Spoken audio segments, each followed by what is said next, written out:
Thank you for your continued support, channel member Lord Oshawott. What if one day Pikachu just said adios and disappeared from existence, leaving Game Freak scrambling to find a replacement that was a different type? That timeline is the one we shall be exploring today. First, some ground rules. Number 1 is that no starter Pokemon can be chosen. These guys are meant to be marketable, and therefore possess a percentage of that electric rodent aura. So to keep this video from turning into a best starter video, we'll be leaving them out. That goes for Eevee too, because it is basically a starter. I mean, first partner Pokemon. Please don't shoot me, Game Freak. Number 2, the Pokemon have to preferably be monotype, or at least have the type as their primary one to be picked for a category. Sorry ma'am, your Kingdra cannot be considered as the Dragon type mascot because it is quite literally a seahorse. So join me as I pick 17 Pokemon that aren't Pikachu to represent the highest grossing media franchise of all time. No pressure. We begin with 2 words.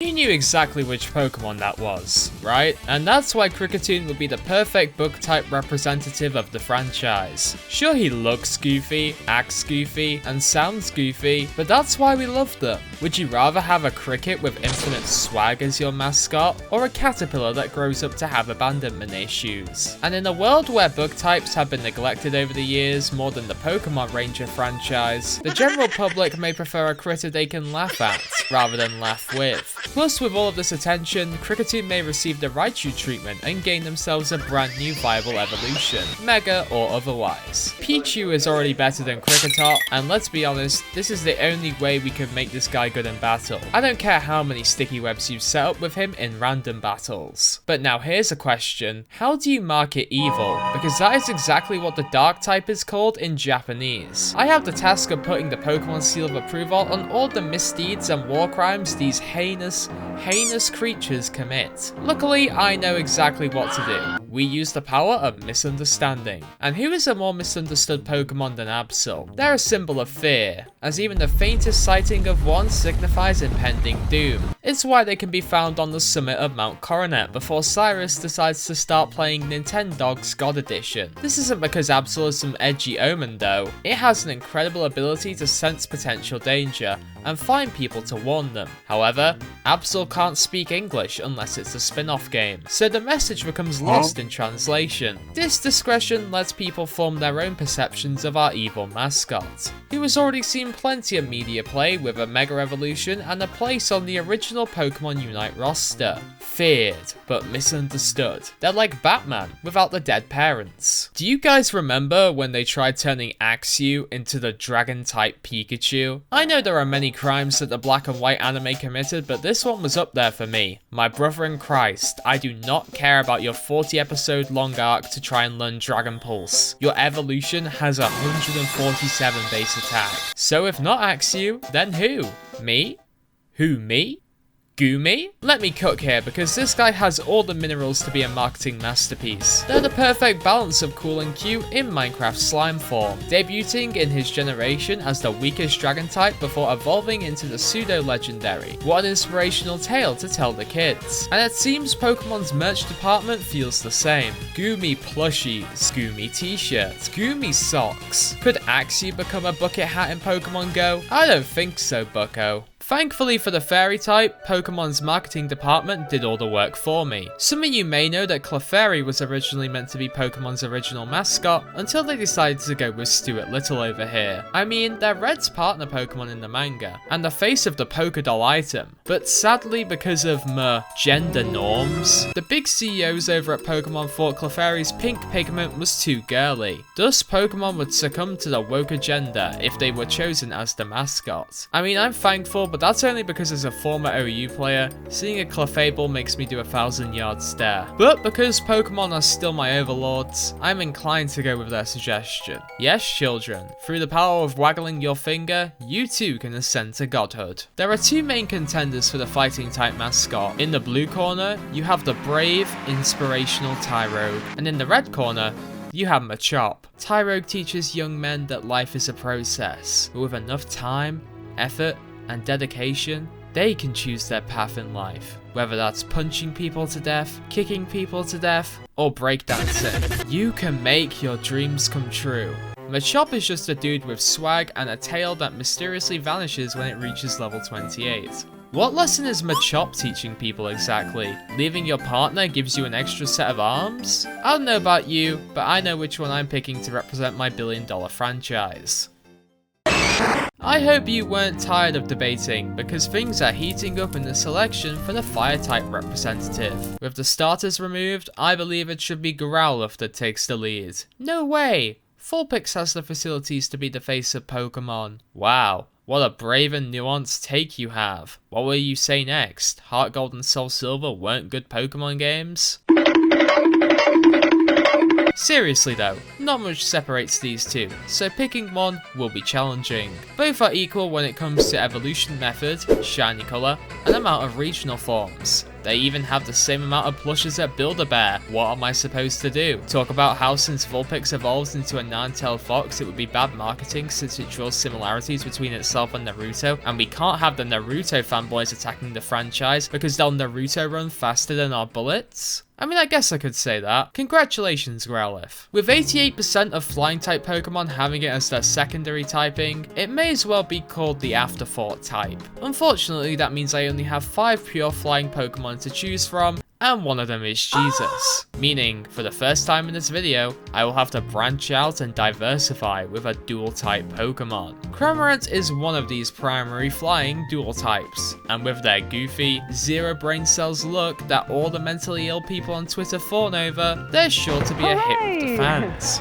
Pokemon seems to think this too, thanks to its place in the original Unite roster, and the Cramomatic machine in the Sword and Shield Isle of Armor DLC. You are what you eat? Well, this guy tries to consume a Pikachu. Case closed. Look, I know they might not be perfect, but it was either them or Mr. Lakitu over here. With Pikachu gone, no one was happier to hear this news than Mimikyu. All its life modeling itself after the most iconic Pokemon, and now that same Pokemon was out of the equation. It's like how the Pal World devs would feel if Pokemon suddenly vanished. Surely that means people will flock to the most Pikachu-like thing. Finally, they thought. At long last, I get my turn in the spotlight, and people will love me again.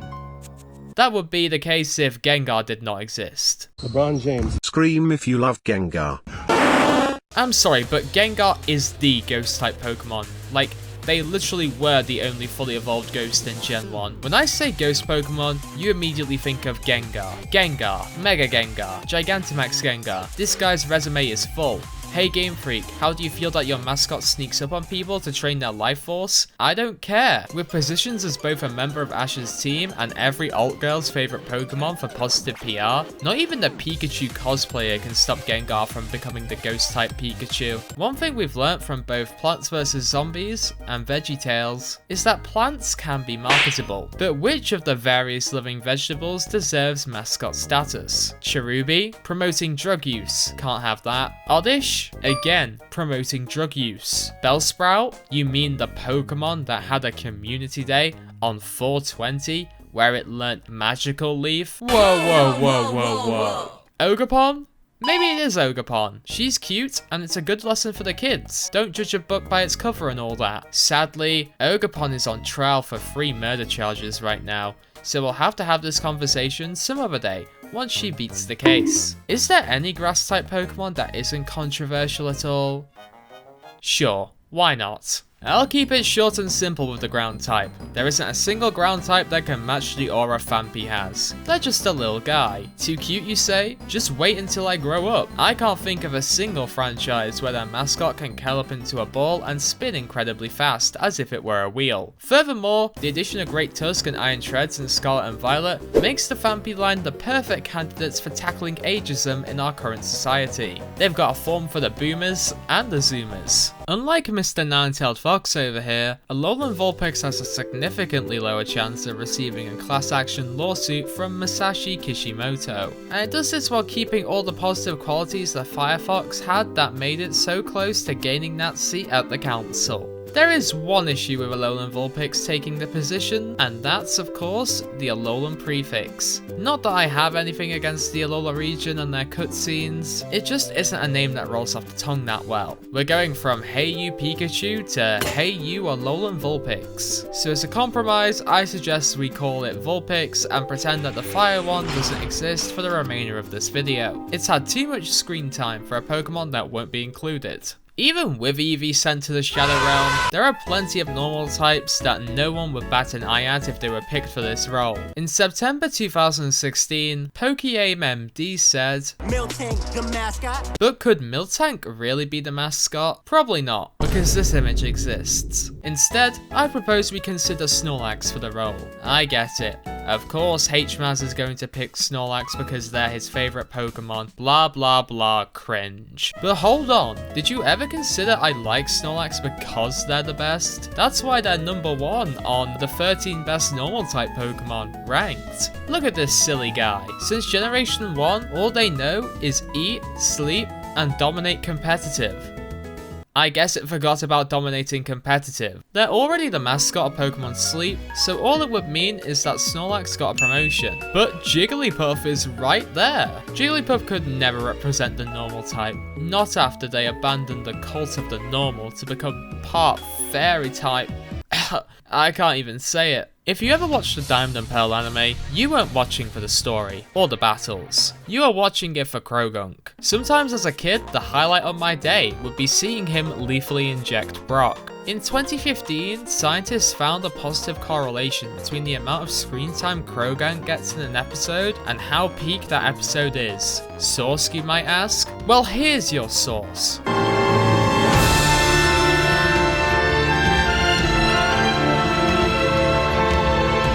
The entire Pastoria City loves this guy too, so much that they have a national holiday solely to worship Krogunk. That's on top of the billboards and statues they craft for this guy like they're some sort of idol. Anyway, all of these points solidify Krogunk's status as mascot material. Wait, did he just knock out a Scizor with a poison jab? That's why he's the GOAT! The GOAT! Psychic was surprisingly easy, as it's pretty easy to shrink down the candidate pool. Either they look slightly psychotic, or they are slightly psychotic according to their Pokedex entries. You've got Inkay strangling its prey to death with its tentacles, or Spoink going into cardiac arrest if its bouncing privileges are revoked. There are so many brand risks here, therefore I've decided to play it safe and go with Mew. There's no way. Who posted my nudes on Twitter.com? The greats have often been perplexed by life's greatest questions. What is the meaning of life? Are we alone in the universe? And how do you make a rock marketable? After looking at other examples in video games, I have concluded that they probably need eyes and maybe arms too. So congratulations to Geodude over here. Side note, I just realized while writing this that Roggenrola has neither arms nor eyes. What a loser. Which steel type today is gonna steal the show? Well, you're probably going to want to stray as far away from the Terminator aesthetic as possible. Also, no crackheads, so Galarian Meowth is out of the picture. Cufant hardly screams Terminator or crackhead. When I first saw this guy, it instantly reminded me of Mr. Snoodle from Moshi Monsters. And Mr. Snoodle is also neither of those things. But what exactly about Cufant makes it look like a steel type? Not much.